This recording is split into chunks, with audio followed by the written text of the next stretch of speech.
Hi, this is Andy Doctor. Today, let's test coolant. Now, we all know coolant or antifreeze, whatever you want to call it, is very important for the car engines, also for the comfort of passenger inside the car in the wintertime. It must have good enough quality in order to be used continuously. Otherwise, you need to do something. For example, you have to replace it or at least fix it. Okay. We have three tests out here, and the tool and the materials are all over here. I will give you a link in the description to Amazon to buy some of them or all of them, so you don't need to search. So we have a multimeter, we have pH paper, and then we have a tester for density. Let's do something really simple. We're going to test pH first. However, before you do anything, make sure that your cooling system is cold to touch, so you can open it up. Never open the car cooling system when it's hot. You could get injured badly. Okay, so it's definitely cold to touch. Just simply turn it open. Okay, and just put the lid somewhere safe. And here is pH paper. Okay, so you probably use it in chemistry, and many strips. We're just going to get one strip out, and then we will dip a strip into it, and then we compare with the chart to see what pH it is. Car antifreeze should have a pH higher than 7, meaning it should be basic. It should be somewhere from 7 to maybe 9.5. So we'll see. Okay, so let's look. It's probably not 10. It's about 9, I would think. So this is good.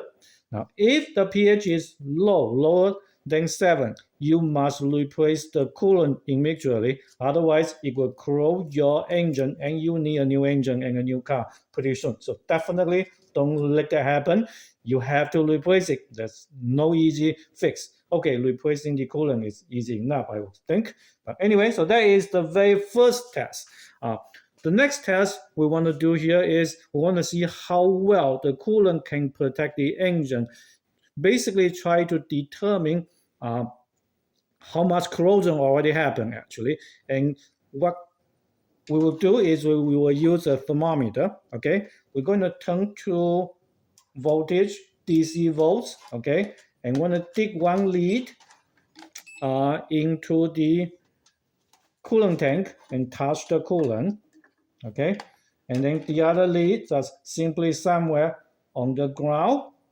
And so this is about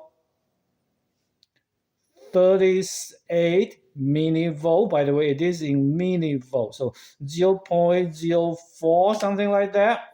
Now what you are looking for here, though, by the way, is something below 0.2.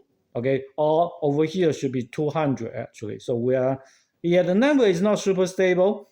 57, something like, it's still really good. So anything lower than 200 will be good. Now, some people say that you need to turn on the engine to do it. You could, but the difference is not really that big. It usually gives you a bigger number, but the difference is not that big. I would say just for and make it easier, do it this way. That's good. So that's good. It passed the conductivity test also. Now, if the conductivity is high, your voltage turn out to be higher than 200 or especially higher than 400, then you have to replace the coolant. There is nothing you can just take some out and add some in. No, don't do that. Okay, you have to replace it. Finally, most people familiar with this test is the density test. What we're trying to do is to see approximately what concentration of the antifreeze is. So see how high and how low the antifreeze can protect the car. So you need a tester like this, okay? And we're going to basically get some coolant into the tester. Basically, want to fill it. Okay, now this is very critical.